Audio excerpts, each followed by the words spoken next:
Ever feel like the world's kind of lost it? Like everywhere you turn, it's all division and conflict and just people not getting along. Yeah. And it's like, okay, so we're going to dive into something today that might actually be able to help us navigate this mess. Okay. We're going way back over 550 years ago to the wisdom of Guru Nanak, the founder of Sikhism. Interesting. And we've got this awesome booklet that really breaks down his core principles. And get this, they are shockingly relevant to today. I'm intrigued. What's so revolutionary? Right, I know. Yeah. So tell me, who was this Guru Nanak guy? Okay, so picture this. It's 1469. No. You're born in the Punjab region of India. And, like, from a young age, you're already questioning, like, the status quo. Wow.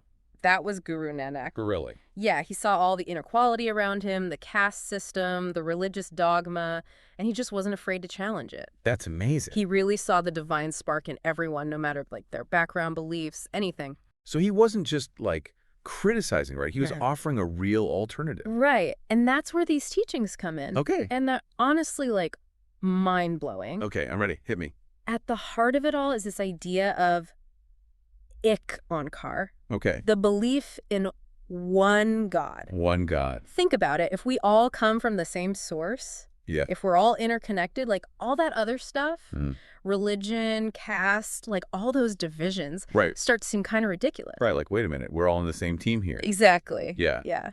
So how do you spread this message? Like, did he start a mega church? What did he do? Nope. No. At the age of 30, he embarked on these epic journeys, Oh, wow. traveling on foot for over 30 years, And he covering just- something like 30,000 kilometers across India, South Asia, Tibet, even Arabia. Whoa. No planes, no trains, no automobiles. Yep. Just walking. Just him, his message, and actually his companion, Oh. Hai Mardana, who played the rabab, a stringed instrument. Oh, so music was a part of this whole equation. Oh, yeah. That's so cool. Like, he understood that you got to speak to the heart, not just the mind. Exactly. He knew that music transcended, like, language barriers. And his teachings, like, they were often woven into these beautiful hymns and songs, which were, like, so easy to remember, and they just spread far and wide. So I'm imagining him, like, traveling for years, meeting all these people from all walks of life, and just, like,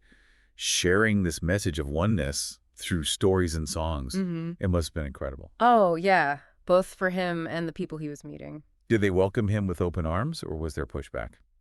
You know, it was probably a mix of both. Yeah. I mean, imagine someone coming along and just, like, challenging your deeply held beliefs, especially back then. Totally. But here's the thing. He didn't force his views on anyone.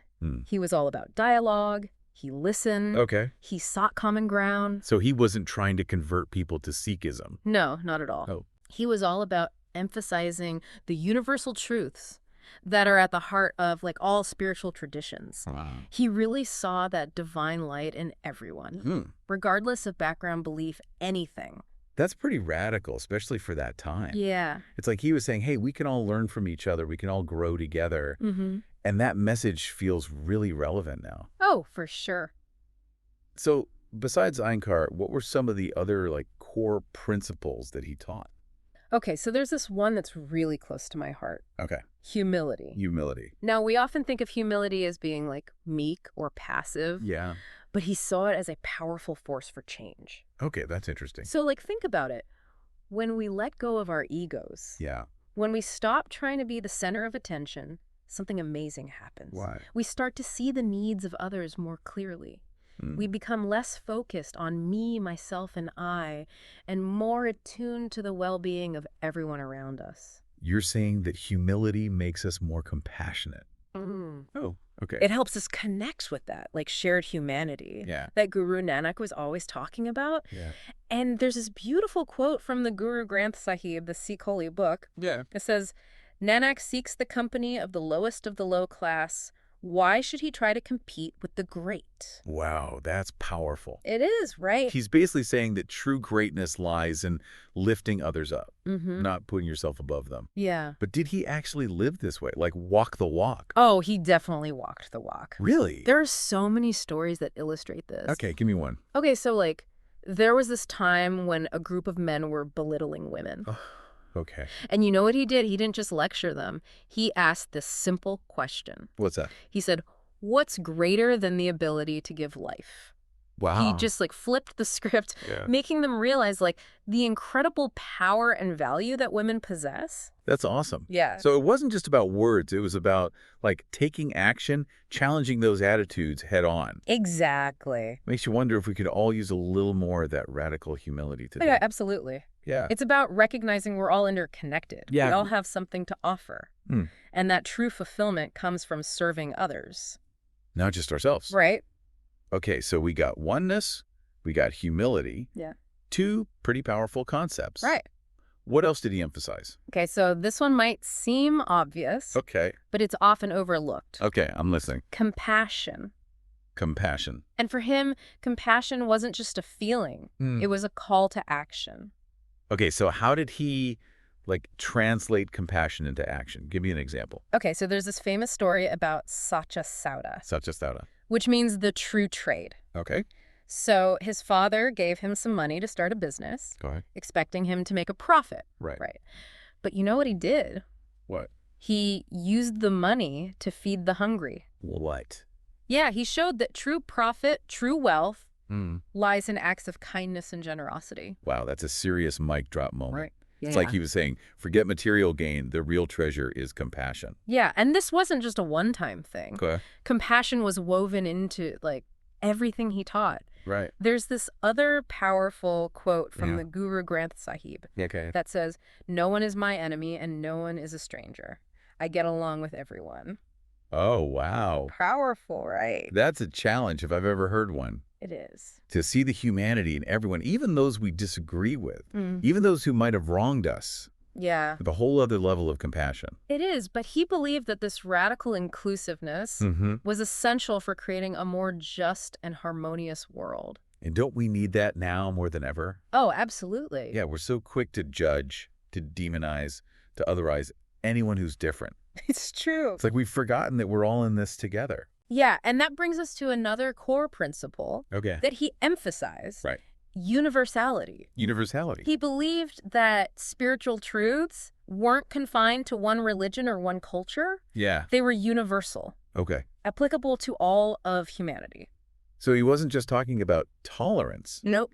He was talking about recognizing the interconnectedness of all faiths, Yes. all cultures, all Yeah. of humanity. Exactly. Oh. And this wasn't just some abstract idea for him. He Mm. actively engaged in interfaith dialogue, Really? seeking common ground, building bridges between different belief systems. So instead of trying to convert people, he was trying to find those threads of shared humanity that connect us all. Yes. Wow. And there's this beautiful analogy he used to illustrate this approach. Okay. He compared himself to a jasmine flower being added to milk.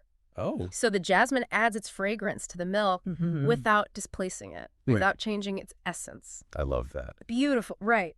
It's about enriching each other's spiritual lives without erasing those unique identities. Yes, exactly. Okay, so this principle of universality, it extends beyond religion. Oh, absolutely. Okay, tell me more about that. It encompasses this concept of sarbat pala, Sarvata Bahala. the well-being of all. Ooh, that's a good one. It is Yeah. really emphasizing the interconnectedness of humanity. Wow, we've only just, like, scratched the surface here. I know, right? But I already feel like my mind is expanding. There's so much more. This is incredible. Okay, so far we've uncovered, like, oneness, humility, compassion, and universality. Mm. And I can already see how these ideas could help us navigate the challenges we face today, both, like, personally and collectively. But how did he actually live these principles out in his own life? Oh, absolutely. That's where his epic journeys come in. Okay, so let's dive deeper into those travels, those interactions, Yeah. to really understand the depth and power of his teachings. Let's do it. I'm ready. Let's hit the road. Right. Let's see where this deep dive takes us. Okay. All right. So imagine this. It's the 15th century. Okay. No Google Maps, Right. no comfy tour buses. Yeah. Guru Nanak sets out on foot Wow. with just his companion, Pai Mardana, Okay. and they're walking across like scorching deserts, Oh, my God. climbing treacherous mountains, Oh, wow. all to spread this message of unity and love. It's like a real-life epic adventure. It really is. Yeah, what I find so fascinating, though, is that he wasn't just, like, preaching to the choir. All right.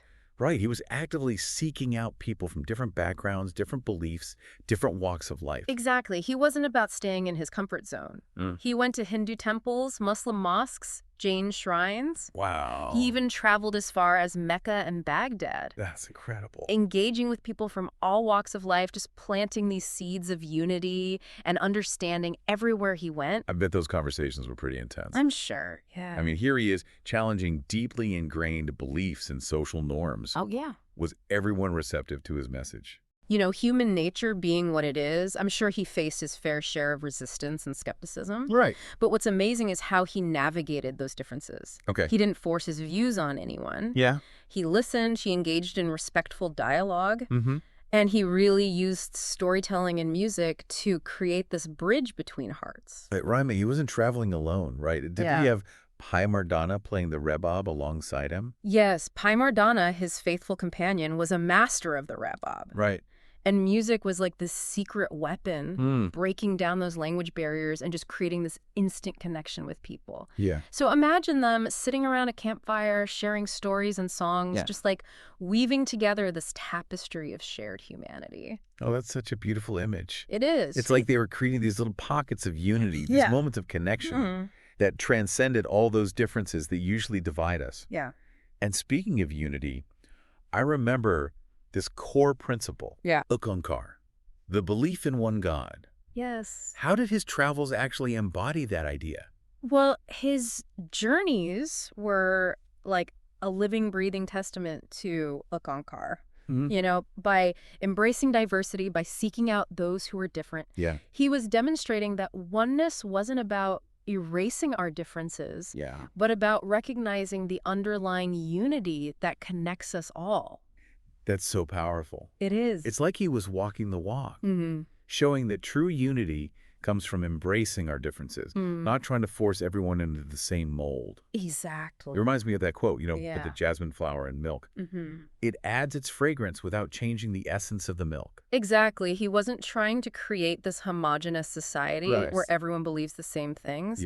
He was celebrating the richness and diversity of human experience, while reminding us that at our core, we're all connected. We're all part of the same divine source. So these journeys weren't just about spreading a message. They were about embodying a principle, a way of life. Exactly. He was demonstrating that Onkar wasn't just some abstract theological concept. It was a lived reality, a way of being in the world. Okay, this is blowing my mind. I know, right? It's like those journeys were a masterclass in practicing what you preach. They were. But I'm curious, all this talk about unity and oneness, how did he actually view the universe as a whole? Like, did he see that as part of this interconnected web, too? Absolutely. He believed that the same divine spark that animates us, humans, also animates all living beings. From the tiniest ant to the vast galaxies swirling above us. Wow. For him, the universe wasn't this cold, indifferent void. It was teeming with life, interconnected and vibrating with that same divine energy. Okay, I can feel my perspective shifting here. Good. So it's not just about humans getting along. It's about recognizing our place within this grand cosmic tapestry. We're all interconnected, all part of this magnificent web of life. We are. It also makes you think, though, if we're all connected, like, our actions must have a ripple effect, right? Exactly. He emphasized that what we do, how we treat each other, how we treat the planet, it all has consequences. Everything is connected. And our actions ripple outwards, impacting the whole. Wow, that's a lot of responsibility. It is, right. Makes you want to think twice before doing anything. It does, but he wasn't about creating a bunch of, like, guilt-ridden, anxious people. He believed that understanding this interconnectedness should lead us to a place of greater awareness, compassion, and responsibility. So it's like knowing our actions have consequences should inspire us to make choices that contribute to the well-being of the whole, not just ourselves. Precisely. And that brings us to another important concept in his teachings.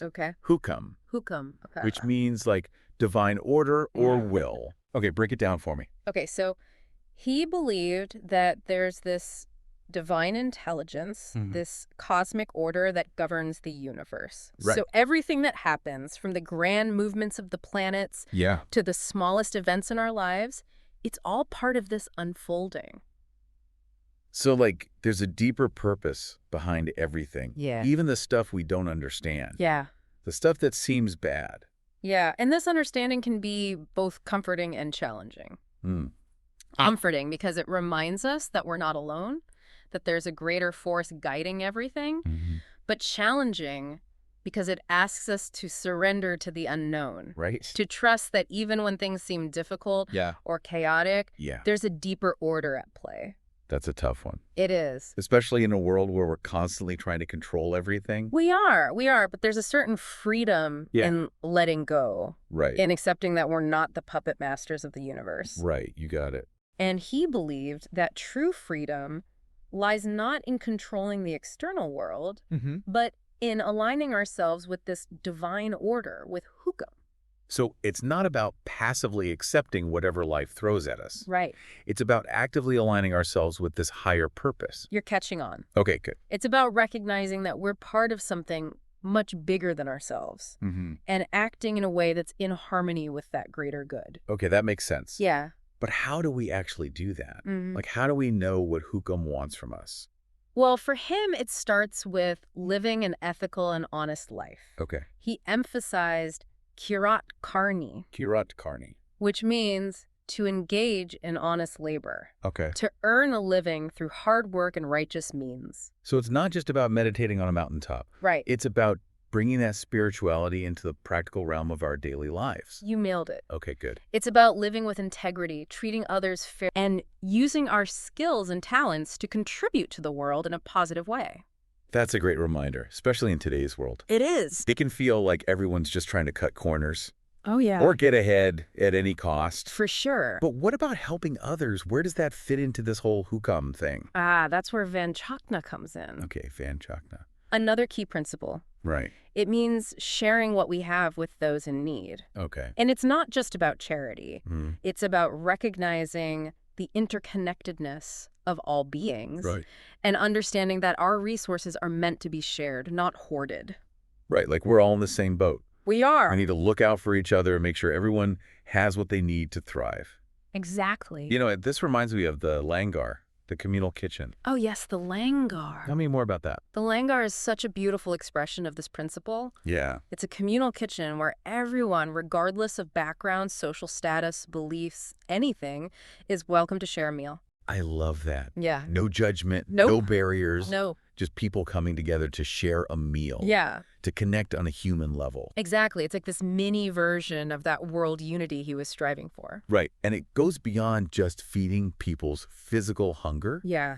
It's about nourishing their souls, reminding them that they're not alone, that they belong, that they're loved. Exactly. This is incredible. It is. It's like every aspect of his teachings is designed to bring people together, to create a more just and compassionate world. It is. And there's one more practice that really ties it all together. Okay.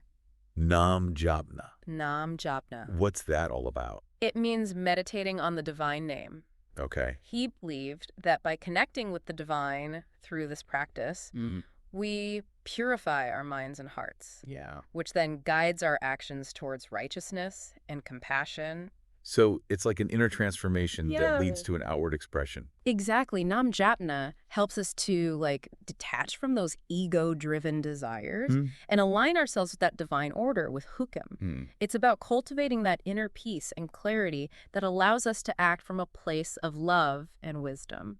Okay, this is starting to click. Good. It's like all these pieces fit together. They do. Ethical living, sharing with others, meditating on the divine name, they all work together to create this beautiful tapestry of life lived in harmony. Yeah. With ourselves, with others, and with the universe. Exactly. And it's a path that's open to everyone, regardless of their background or beliefs. Yeah. It's this universal invitation to step into a life of meaning, purpose, and service. You know, this is seriously making me rethink my priorities. It is. But I have to ask, yeah, with all this emphasis on ethical living and connecting with the divine, did he have anything to say about happiness?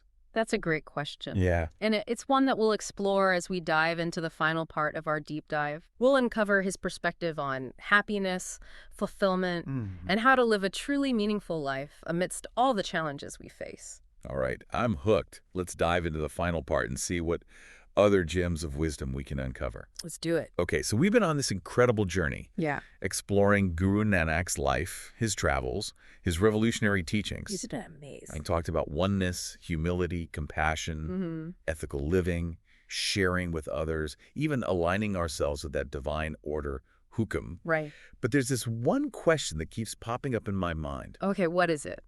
Did Guru Nanak believe we could actually experience happiness in this life? Hmm.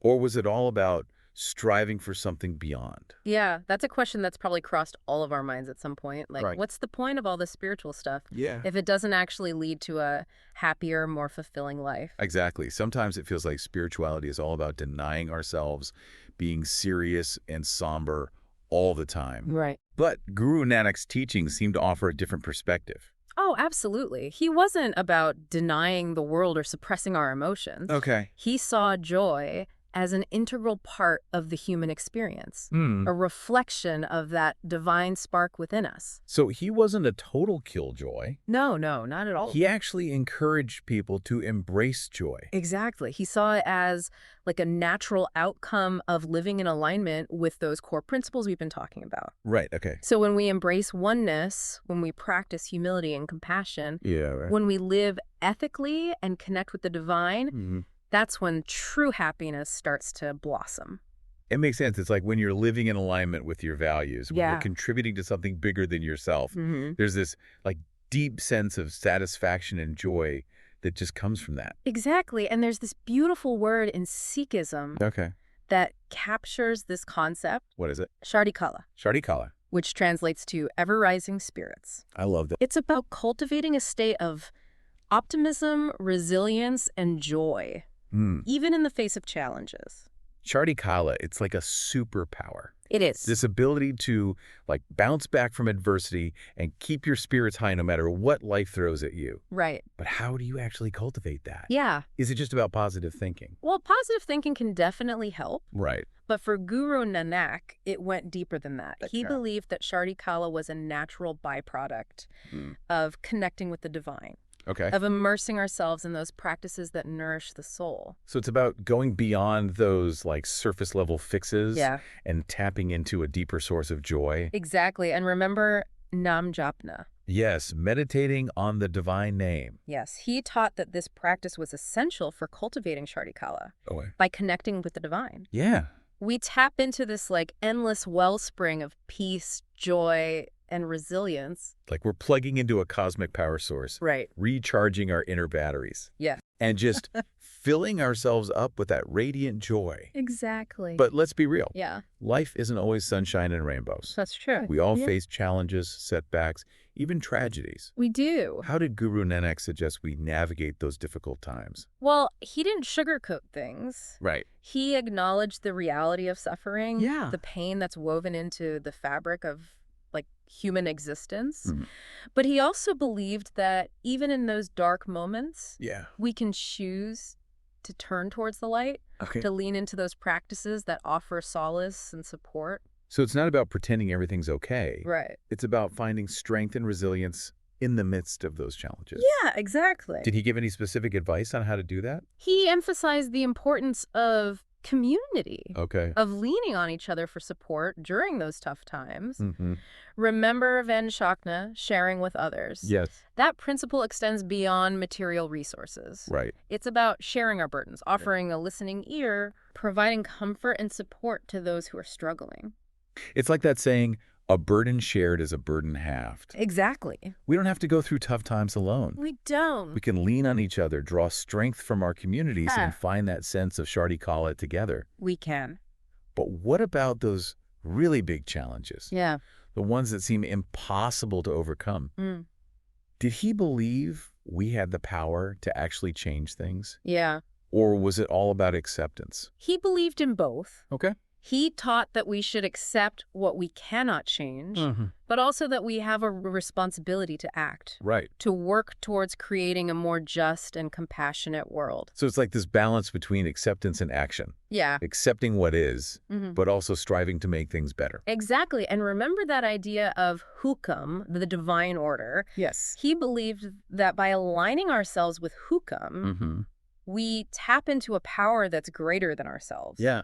A force that can move mountains, so to speak. Right. It's like when we're acting in alignment with our highest purpose. Yeah. When we're working for the greater good, Mm-hmm. we're tapping into this source of power and strength We are. that can help us overcome even the most daunting obstacles. Exactly. And here's the thing. What's that? He didn't believe that this power was reserved for, like, a select few. Right. He taught that everyone has access to this divine energy, this ability to make a difference in the world. That's so empowering. It is. It's like he was saying, hey, you don't have to be a saint or a guru to make a difference. You have everything you need within you right now. Exactly. And it all starts with that inner transformation. That commitment to living those core principles we've been discussing. Oneness, humility, compassion, ethical living, sharing with others, connecting with the divine. Yeah. These aren't just abstract ideas. Yeah. They're tools that can help us create a more just, compassionate, and joyful world. They are. Wow, we've covered so much ground in this deep dive. I know. It's been amazing. And I feel like I've gained a whole new perspective, not only on Sikhism, but on life itself. Me too. It's like Guru Nanak's teachings offer a roadmap, a guide for navigating the complexities of this human experience. They do. And you know what? I think that's a perfect note to end on. Okay. This deep dive has been incredibly inspiring. It has. And I encourage all of you listening to explore Guru Nanak's teachings further. Yeah. There's so much wisdom to be uncovered. There is. And I guarantee you'll come away with a renewed sense of hope, purpose, and joy. I agree. Thank you so much for joining us on this journey. It's been a pleasure. And until next time, keep seeking, keep exploring, and keep diving deep. Yes.